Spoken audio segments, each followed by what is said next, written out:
جیسا کہ پروگرام ترتیب دیا گیا کہ قرأت کلام پاک سے اس جلسے کا آغاز ہوگا، جو کہ ہو چکا ہے، اب میں بلا کسی تاخیر ہمارے آج کے پہلے مقرر اس پروگرام کے تلگو دائی جناب محمد سلیم صاحب سے ملتمس ہوں کہ وہ اپنے خطاب کا آغاز کریں۔ اس سے پہلے کہ آپ کے خطاب کا آغاز ہو، میں آپ کو سرسری طور پر یہ بات بتلا دوں، جیسا کہ آپ سبھی کو یہ پوسٹر پہنچ چکا ہے کہ آج کے اس پروگرام کے انعقاد کا مقصد کیا ہے۔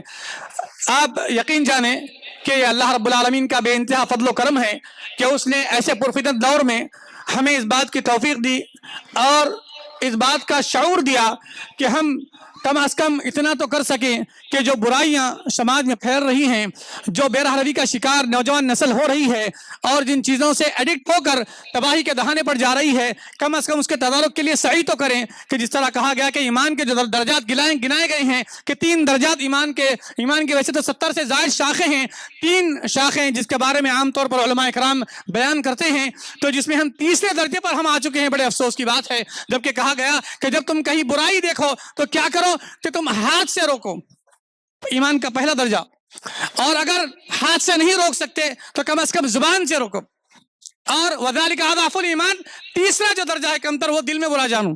اس پر ہم نے اکتفا کر لیا۔ سبب کیا ہے، وجہ کیا ہے؟ وجہ یہ ہے کہ اگر ہم اس کی برائی اس کے سامنے بیان کر دیں تو ہو سکتا ہے کہ ہمارے اس سے تعلقات ہیں وہ خراب ہو جائیں، ہو سکتا ہے کہ اس سے کاروباری ہمارے تعلقات ہیں جو بگڑ جائیں اور ہمارے معاملات بگڑنے سے ہمیں نقصان ہو۔ میرے بھائیوں، اللہ رب العالمین کا وعدہ ہے کہ جو بندہ اچھی ترتیب کے ساتھ زندگی گزارتا ہے اور اللہ کو راضی کرنے کے لیے کوئی کام کرتا ہے تو یقیناً اللہ تعالیٰ اس کا ماء و ملجا بن جاتا ہے۔ اور یقین جانیے کہ جس کا کامل یقین اللہ پر ہو تو یہ ساری چیزوں کو بالائے طاق رکھ دیتا ہے۔ یہ چیزیں کیا ہے؟ زمینی زندگی کیا ہے؟ یہ زندگی چند سال کی ہے، 50-60 سال میں زندگی کا خاتمہ ہے، چیپٹر کلوز ہے۔ لیکن اگر تم جان لو کہ جس کے بارے میں قرآن نے گارنٹی دی والآخرۃ خیر وابقا، کہ اللہ رب العالمین نے کہا باقی رہنے والی زندگی تو آخرت کی ہے، اس کے لیے کھیتی کرو۔ یہ کیا ہے؟ انسان اگر 2 وقت کھانا کھا لے، 3 وقت کے بجائے اسے 2 ہی وقت میسر آئے، لیکن اس کی زندگی حلال کی طرف گامزن ہو اور اس کی زندگی کا ڈھنگ رنگ اسوہ رسول صلی اللہ علیہ وسلم اور قرآن کے مطابق ہو تو یقین جانے وہ کامیاب ہے۔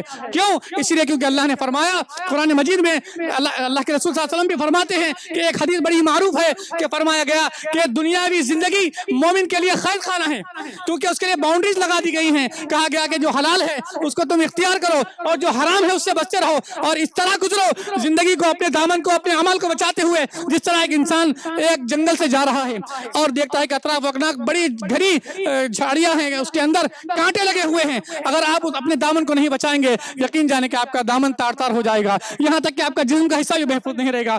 وہی معاملہ ہماری دنیاوی زندگی کا ہے، ہمارے معاملات کا ہے، ہمارے شعور کا ہے، اور ہمارے اعمال کی جس کی جوابدہی کا احساس ہمیں ہونا چاہیے اس کا بھی ہے، اور وہ یہ ہے کہ انسان کم از کم اتنا تو اپنے اندر شعور پیدا کر لے کہ جو برائیاں پھیل رہی ہیں، جو برائیاں ہم دیکھ رہے ہیں آنکھوں سے، کم از کم اس کی حجت قائم کریں کہ زبان سے کچھ الفاظ بول دیں، اچھے انداز میں بولیں۔ اور یہی طریقہ کار کو اپناتے ہوئے ہم نے اللہ کی توفیق سے آج اس پروگرام کو منعقد کیا تاکہ وہ برائیاں آپ دیکھیں کہ کس طرح بے راہ روی کا شکار نوجوان نسل ہو رہی ہے، کیسے ہو رہی ہے کہ بچوں کو جو ہے نہ نماز کا طریقہ معلوم، نہ بچوں کو حلال حرام کی تمیز ہے، نہ لباس پہننے کا سلیقہ ان کے پاس ہے، نہ گفتگو کا انداز ان کے پاس ہے، اور یہ تو یہ المیہ تو یہ المیہ ہے کہ بچوں کا جو کھانے پینے کا، دوستوں کے ساتھ رہنے اٹھنے بیٹھنے کا جو معاملہ ہے وہ انتہائی تباہ کن ہے۔ آپ دیکھیں کہ حیدرآباد کا جو سروے آیا ہے کہ نوجوان علاقوں میں، نوجوان بچوں میں جو نکالا گیا پرسنٹیج کہ بیماریوں کا سب سے زیادہ پرسنٹیج حیدرآباد میں کینسر کا ہے۔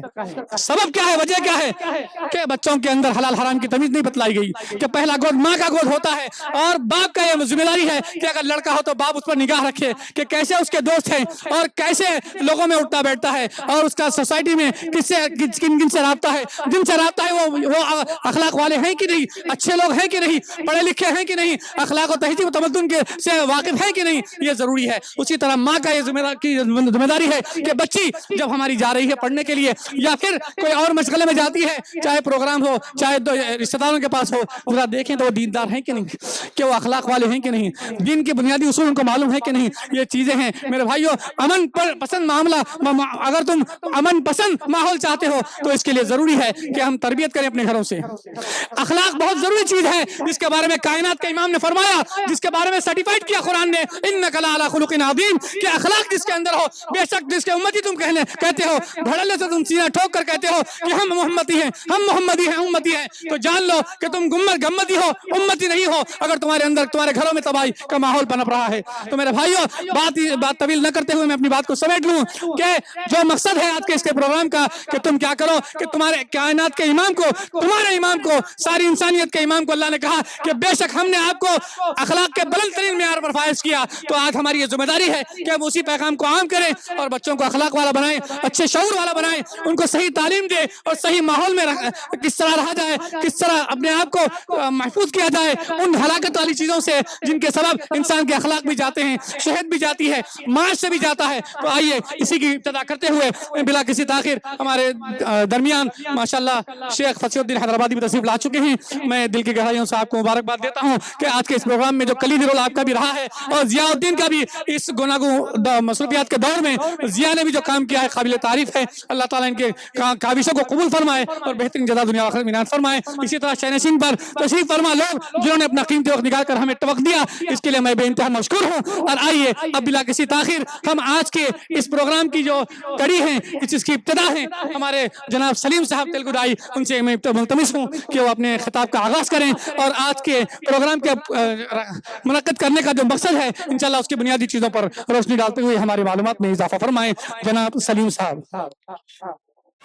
अल्हम्दुलिल्लाह वहदा वस्सलातु वस्सलामु अला मन ला नबिय्य बअदा अम्मा बाद औज़ु बिल्लाहि मिनश शैतानिर रजीम बिस्मिल्लाहिर रहमानिर रहीम वला तक़्तुलू अनफुसकुम रब्बि इश्रह ली सदरी वयस्सिर ली अमरी वहलुल उक़दतम मिन लिसानी यफ़क़हू क़ौली। అనంత కరుణామయుడు, అపార కృపాశీలుడు, సర్వలోకాల సృష్టికర్త అయినటువంటి అల్లాహ్ పేరుతో ప్రారంభిస్తున్నాను. ఈ సభకు విచ్చేసినటువంటి సోదర సోదరిమణులందరినీ నేను ఇస్లామీయ పద్ధతిలో ఆహ్వానిస్తున్నాను. అస్సలాము అలైకుం వరహ్మతుల్లాహి వబర్కాతు. దీని అర్థం అల్లాహ్ యొక్క శాంతి మరియు శుభాలు మీ అందరిపై వర్షించుగాక. అస్సలాము అలైకుం అంటే అర్థం ఇది. ఏదైతే మనం ఈరోజు ఈ కార్యక్రమానికి విచ్చేసామో ఈ కార్యక్రమం ఉద్దేశం ఏమిటంటే సమాజంలో రుగ్మతలు ఏవైతే ఉన్నాయో దాన్ని దూరం చేయాలి. దాని కొరకు ఈ సభని ఈరోజు పెట్టడం జరిగింది. Public meeting on awareness of human values and well being. అంటే సమాజంలో ఏవైతే చెడులు ఉన్నాయో దాన్ని దూరం చేయాలి. అప్పుడే మనం శాంతియుతంగా ఉండవచ్చు సమాజంలో. అయితే నేనేదైతే టాపిక్ ఎంచుకున్నానో అది మీకోసమే, మీకోసం, మీ పిల్లల కోసం, మీ కుటుంబం కోసం, మీరు నివసిస్తున్న ఈ సిటీ కోసం, మీరు ఉన్న ఈ రాష్ట్రం తెలంగాణ కోసం. ఏదైతే టాపిక్ నేను ఎంచుకున్నానో చెప్పే ముందు మీ పిల్లలు, ఇక్కడ స్త్రీలు ఎక్కువగా ఉన్నారు, పురుషులు తక్కువగా ఉన్నారు, కానీ మీ పిల్లలు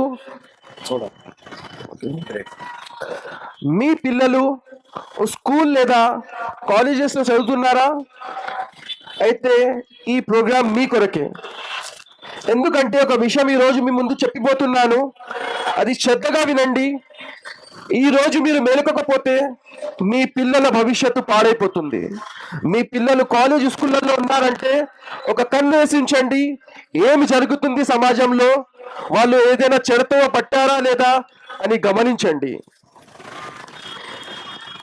నేను ఈ విషయం ఎందుకు చెప్తున్నానంటే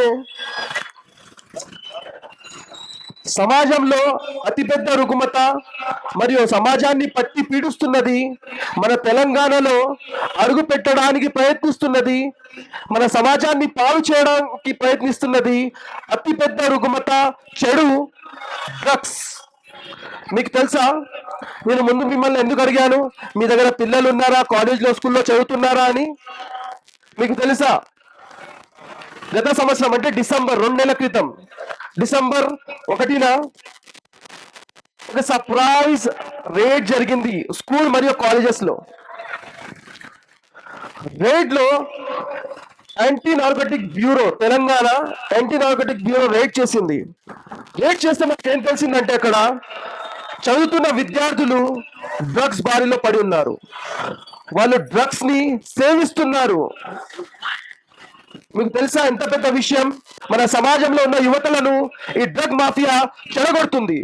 కాలేజ్ స్కూల్లో చేరుకుందంటే మీ ఇంటికి కూడా వచ్చి ఉంటది. అర్థమవుతుందని నేను ఏం చెప్పదలుచుకుంటున్నాను. ఇది మీరు న్యూస్ లో వెళ్ళి గూగుల్లో వెళ్ళి మీరు చెక్ చేస్తే మీకు తెలుస్తుంది. డిసెంబర్ 1న 2024లో నార్కోటిక్ బ్యూరో రేడ్ చేస్తే స్కూల్స్ మరియు కాలేజ్ లో స్టూడెంట్స్ డ్రగ్స్ తీసుకుంటున్నారు, డ్రగ్స్ బారిన పడి ఉన్నారు. ఇది ఎంత పెద్ద విషయమో తెలుసా?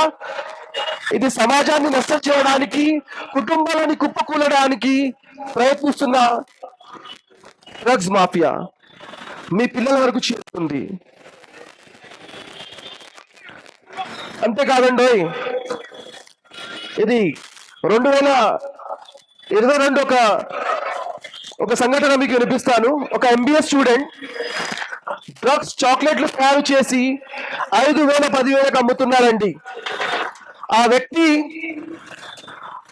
ఏ స్టూడెంట్ అయితే అమ్ముతున్నాడో అతని తండ్రి పేరుగాంచిన వ్యక్తి. వాళ్ళకు ఫార్మా యూనిట్ ఉంది హైదరాబాద్ లో. వారు ఇలాంటి పనిలో ఉన్నారు. చూడండి ఎలా మీ పిల్లలను భవిష్యత్తు ఎలా పాడు చేస్తున్నారు. మీరు తస్మాత్ జాగ్రత్త. మీ పిల్లలు ఎక్కడ వస్తున్నారు, ఎక్కడ వెళ్తున్నారు, ఏం చేస్తున్నారు, ఏం తింటున్నారు మీరు చూడాల్సిన పని ఉంది. నిఘా వేసి ఉంచండి, లేకుంటే తెలంగాణ భవిష్యత్తు పాడైపోతుంది. తెలంగాణలో కాలు మోపే ప్రయత్నం చేస్తున్నారు ఈ డ్రగ్ మాఫియా. మీ పిల్లల్ని మీరు రక్షించండి. మీకు తెలుసా, జూన్ 26 మన తెలంగాణలో సే నో టు డ్రగ్స్ అనే ఒక కార్యక్రమం జరుగుతుందన్నమాట ప్రతి సంవత్సరం. ఈ కార్యక్రమంలో పూర్తి సంవత్సరంలో పట్టుబడిన డ్రగ్స్ అంతా సేకరించి దాన్ని డిస్ట్రాయ్ చేయబడుతుంది. తెలుసా, 2024 జూన్లో 23 జూన్లో 26 జూన్ 2023 ఎంత డ్రగ్స్ పట్టుబడింది తెలుసా? పూర్తి సంవత్సరంలో 8,000 కేజీలు. ఒక 2 కేజీ కాదండి, 8,000 కేజీల డ్రగ్స్ పట్టుబడింది. ఈ డ్రగ్స్ మీ పిల్లలకు, మీ సిటీకి, మీ స్టేట్ కి వస్తుంది. తద్వారా మన సిటీ శాంతి, మన పిల్లల భవిష్యత్తు, మన రాష్ట్ర భవిష్యత్తు పాడవుతుంది. దీన్ని నష్టం చేయడం జరిగింది 2023-26 జూన్ కి సే నో టు డ్రగ్స్ అనే ప్రోగ్రాం ద్వారా.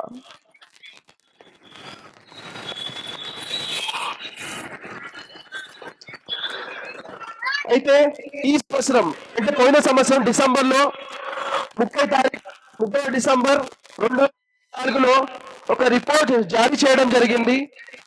మన డీజీపీ జితేందర్ ఆయన ఈ రిపోర్ట్ జారీ చేశారు. అందులో యాంటీ నార్కోటిక్ బ్యూరో ఎన్ని కేసులు నమోదు చేసింది తెలుసా?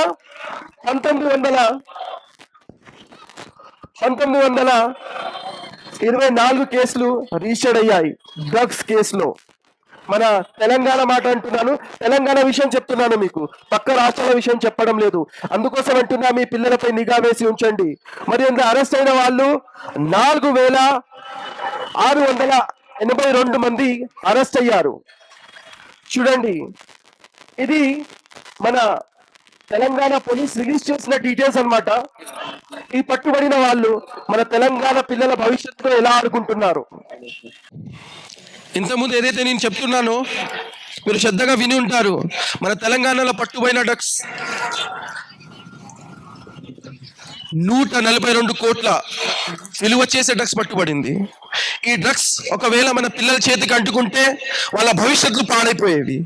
ఈ అవేర్నెస్ ప్రోగ్రామ్ ఎందుకు పెట్టారంటే, ఇలాంటి అవేర్నెస్ మీలో తీసుకురావాలని, మీ పిల్లల భవిష్యత్తు ఏ డ్రగ్ మాఫియా ఆడుకోవద్దని, మరియు మన తెలంగాణ రాష్ట్రం చల్లగా ఉండాలని ఇలాంటి అవేర్నెస్ ప్రోగ్రామ్ మనం జరుపుకుంటుంటాము. అయితే ఈ ఏదైతే విషయాలు నేను చెప్తున్నానో, మీ పిల్లలు కేవలం వాళ్ళు కాలేజ్కి వెళ్తున్నారు, చదువుకుంటున్నారు అనే ఆశలో మీరు కేవలం ఉండిపోకండి. వాళ్ళు ఎక్కడ వెళ్తున్నారు, ఏం చేస్తున్నారు, ఏం తింటున్నారు, ఎవరితో తిరుగుతున్నారు అనేది మీరు చూస్తూ ఉండాలి, నిఘా వేసి ఉండాలి. మనం ఏమనుకుంటున్నాం, డ్రగ్స్ అంటే ఏమిటి, సినిమాలలో చూపించే తెల్ల పౌడర్ మాత్రమే డ్రగ్స్ అనుకుంటున్నాము. కాదండి, డ్రగ్స్ చాలా రకాల డ్రగ్స్ ఉంటాయి. టాబ్లెట్స్ ఉంటాయి, ఆయిల్స్ ఉంటాయి, ఆకులు ఉంటాయి, ఇలాంటి ఎన్నో రకాల డ్రగ్స్ పేపర్ లా కూడా ఉంటాయి. అవి నాలుకపై పెట్టుకుంటే అయిపోతుంది. ఇలాంటి మాదక ద్రవ్యాల ద్వారా మన పిల్లల భవిష్యత్తుతో ఆడుకుంటున్నారు ఈ డ్రగ్ మాఫియా. కానీ మన తెలంగాణ పోలీస్ తన ప్రాణాలను తెగించి ఇలాంటి వారిని అరెస్ట్ చేసి సంకెళ్ళేసి వాళ్లకు బిహైండ్ ద బార్ జైళ్లలో పంపిస్తున్నారు. వారి కోసం మనం ఎంతో కృతజ్ఞతలు చెల్లిస్తూ ఉండాలి వాళ్ళకు కూడా. ఎందుకంటే వాళ్ళ ప్రయత్నంతోనే 4682 మంది పట్టుబడ్డారండి. ఈ మాదక ద్రవ్యాలు మన పిల్లల వరకు చేరి ఉంటే మన పిల్లల భవిష్యత్తు ఏమేది?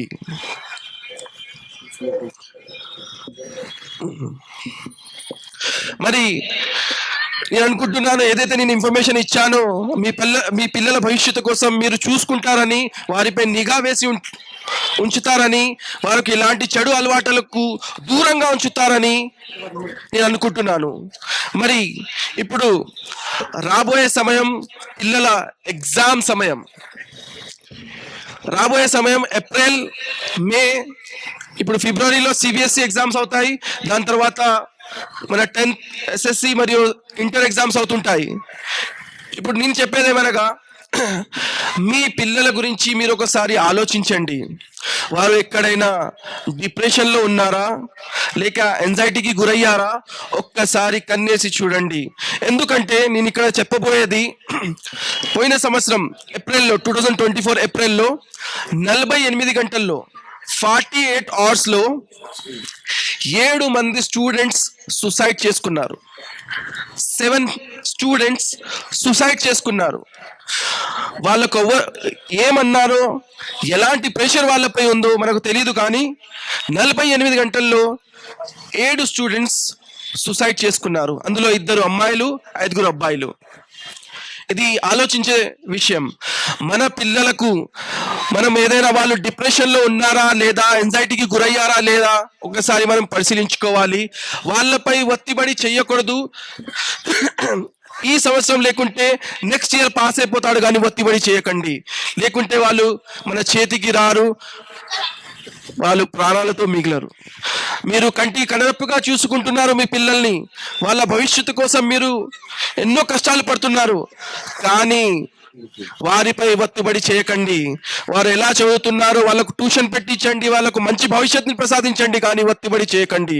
ఎందుకంటే గత సంవత్సరం ఏప్రిల్ నెలలో 48 గంటల్లో 7 విద్యార్థులు ఆత్మహత్య చేసుకున్నారు, సూసైడ్ చేసుకున్నారు. ఈ రుగ్మతని మనం దూరం చేయాలి, ఈ చెడుని దూరం చేయాలి, వాళ్ళకి కౌన్సిలింగ్ ఇప్పించాలి, వాళ్ళకు ఇలాంటి కార్యాల నుండి దూరం ఉంచాలి. ఇస్లాం అయితే అంటుంది, వలా తఖ్తులు అన్ఫుసకుం, మీరు ఆత్మహత్య చేసుకోండి, ఇస్లాంలో నిషేధించడం జరిగింది. ప్రవక్త ముహమ్మద్ సల్లల్లాహు అలైహి వసల్లం వారు దీని గురించి ఎన్నో భయానక శిక్షలు ఉంటాయని ప్రవక్త ముహమ్మద్ సల్లల్లాహు అలైహి వసల్లం వారు తెలియజేశారు. మరి పిల్లలే ఇలా సూసైడ్ చేసుకుంటున్నారా? కాదు. గత సంవత్సరం 2024, ఇది నవంబర్ 28కి వచ్చిన రిపోర్ట్ అన్నమాట. ఇది రైతు స్వరాజ్ వేదిక వారు రిలీజ్ చేశారు. 223 ఫార్మర్స్, రైతులు ఆత్మహత్య చేసుకున్నారు. చూడండి, ఏదైతే రుగ్మత కోసం ఏదైతే దూరం చేయాలనుకుంటున్నామో, సమాజం నుండి దూరం చేయాలనుకుంటున్నామో, అవి రైతు పిల్లలు వెంబడిస్తుంది. మరి ఇలాంటి రుగ్మతలను దూరం చేయాలంటే రైతులకు సహాయం అందించాలి, వాళ్ళకు సహకారం అందించాలి.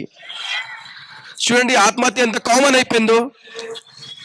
పిల్లలు ఇక్కడ 10th కానీ ఇంటర్ కానీ డిగ్రీ కానీ పాస్ అవ్వకపోతే తమ ప్రాణాలు విడిచేస్తున్నారు. ఇలాంటి వారి కోసం కౌన్సిలింగ్ క్లాసెస్ ఉండాలి, మరి ఒక సైకాలజిస్ట్ ఉండాలి ప్రతి స్కూల్లో, మరి ప్రతి మదర్సాలో కానీ మస్జిద్లో కానీ ఇలాంటి పిల్లల్ని పిలిచి వాళ్ళ కౌన్సిలింగ్ ఇవ్వాలి. ఇస్లాం అంటుంది వలా తఖ్తులు అన్ఫుసకుం, మీరు ఆత్మహత్య చెయ్యరాదు, ఇది నిషేధించడం జరిగింది. ఇది మనం చెప్పాల్సిన ఎంతైనా అవసరం ఉంది. మీకు తెలుసా మన తెలంగాణలో 223 మంది రైతులు ఆత్మహత్య చేసుకున్నారు. అందులో ఎక్కువ శాతం సిద్దిపేట్, ఆదిలాబాద్ మరియు భూపన్పల్లిలో ఉన్నాయి. కేవలం ఆత్మహత్యలు కేవలం రైతులు పిల్లలే చేసుకుంటున్నారా? ఈ రుగ్మత ఇద్దరి దాకానే ఉందా అంటే కాదు. కామన్ పీపుల్ తర్వాత తెలంగాణలో నేను మన తెలంగాణ గురించే మాట్లాడుతున్నాను, మన హైదరాబాద్ గురించే మాట్లాడుతున్నాను. మన తెలంగాణలో 14 మంది పోలీస్ పర్సనల్ ఇంక్లూడ్ 4 SIs వాళ్ళు కూడా సూసైడ్ చేసుకున్నారు. ఇది పోయిన సంవత్సరం అక్టోబర్ నుండి డిసెంబర్ వరకు వచ్చిన స్టాటిస్టిక్ అన్నమాట. ఎంత? 14 మంది, అందులో 4 SIs. ఎవరైనా డిప్రెషన్ కానీ ఎంజైటీలో ఉంటే వారికి సహకరించి వారికి కౌన్సిలింగ్ ఇప్పించి వాళ్ళకు సరైన మార్గం చూపించాలి. ఈ బాధ్యత మనపై ఉంది. కానీ చూడండి ఈ రుగ్మత ఎంత పెరిగిపోతుందో. మనుషులు, పిల్లలు, రైతులు ఏమనుకుంటున్నారంటే ఆత్మహత్య చేసుకుంటే ఇవన్నీ ప్రాబ్లమ్స్ సాల్వ్ అయిపోతాయని. కాదండి, దీని తర్వాత మరొక జీవితం ఉంది, దాన్ని మరణాంతర జీవితం అంటారు. ఈ ప్రాబ్లమ్ సాల్వ్ చేయాలి. ఇదే సామాజిక రుగ్మతలు. మనం ఎంతైనా దీనికోసం కృషి చేయాలి. ఈ రుగ్మతలను, ఈ చెడుని మనం దూరం చేయాలి.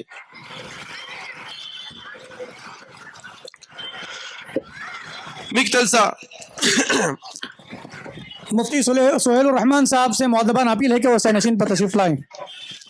మీకు తెలుసా మన భారతదేశంలో ప్రతి సంవత్సరం 2% ఆత్మహత్యలు పెరుగుతున్నాయి.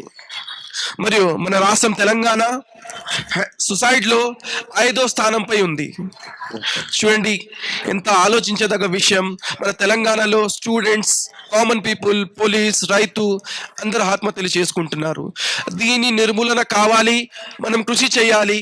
మన పిల్లలకు మంచి దారి, మన పెద్దలకు మంచి దారి చూపించాలి. ఈ బాధ్యత మనపై ఉంది.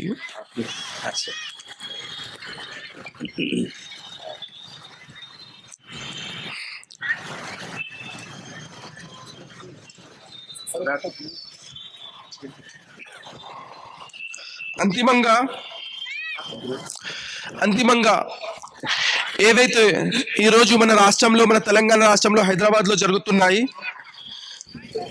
డీజీపీ డాక్టర్ జితేందర్ గారు క్రైమ్ స్టాటిస్టిక్ ఏదైతే రిలీజ్ చేశారో అందులో మన హైదరాబాద్ లో 229 మర్డర్స్ జరిగాయి. ఎంతండి? 229 మర్డర్స్ జరిగాయి మన తెలంగాణలో గత సంవత్సరం. ఇది 30 డిసెంబర్ 2024కు ఈ స్టాటిస్టిక్స్ రిలీజ్ చేయడం జరిగింది.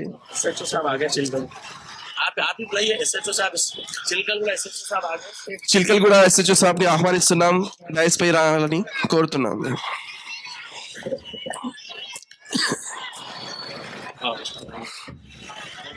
आप सबको तकलीफ दिया मेरे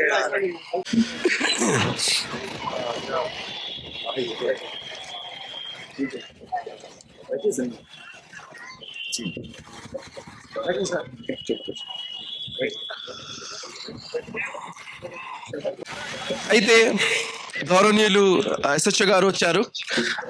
అయితే నేను ఏమంటున్నానంటే మీ పిల్లలపై నిఘా వేసి ఉంచండి. మీ పిల్లలు మాదక ద్రవ్యాల బారిన లేక సుసైడ్ బారిన ఇలా పడతారేమోనని వాళ్ళని గమనిస్తూ ఉండండి. వారు ఎక్కడ వెళ్తున్నారు, ఎక్కడి నుండి వస్తున్నారు, ఏం చేస్తున్నారు అనేది. మీ ముందునే నేను ఒక స్టాటిస్టిక్ ఉంచాను. తెలంగాణ యాంటీ నార్కోటిక్ బ్యూరో ఈ అంటే 2024లో రిజిస్టర్ అయిన కేస్ డ్రగ్స్ బారిన పడిన వాళ్ళది ఎన్ని 1924 కేసులు రిజిస్టర్డ్ అయ్యాయి. మరియు అరెస్ట్ అయిన పీపుల్ 4682 మందిని అరెస్ట్ చేశారు. ఒకవేళ ఈ డ్రగ్స్ మాఫియా మీ పిల్లల వెంబడి పడితే, మీ పిల్లలకు డ్రగ్స్ యొక్క బానిస చేస్తే పరిస్థితి ఏమిటి?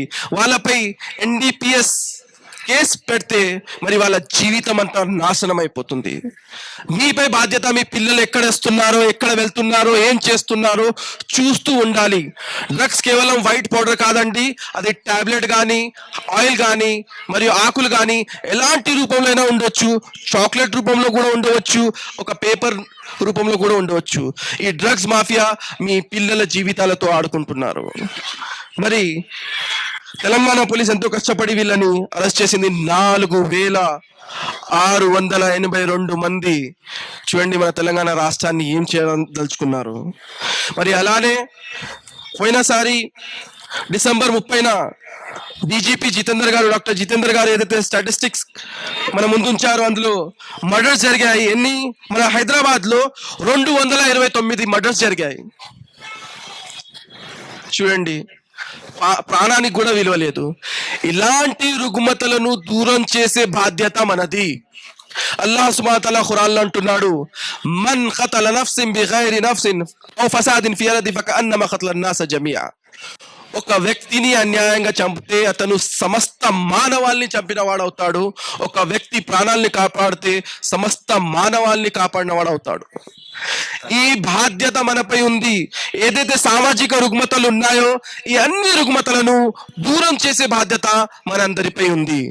నేను 3 విషయాలు మీ ముందుంచాను. ఒకటి, మీ పిల్లలని చూస్తూ ఉండండి, నిఘా వేసి ఉంచండి. ఎక్కడైనా వాళ్ళు పొరపాటున డ్రగ్స్ బారిన పడిపోతారో ఏమో భయం నాకుంది. రెండవది, ఇప్పుడు ఎగ్జామ్స్ వస్తున్నాయి. మీ పిల్లలు డిప్రెషన్ లో ఉన్నారా, ఎంజైటీలో ఉన్నారా, ఒకసారి చూడండి. ఒకవేళ ఇలా అనిపిస్తే సైకాట్రిస్ట్, సైకాలజిస్ట్ తో కలవండి, వాళ్ళ కౌన్సిలింగ్ చేయించండి.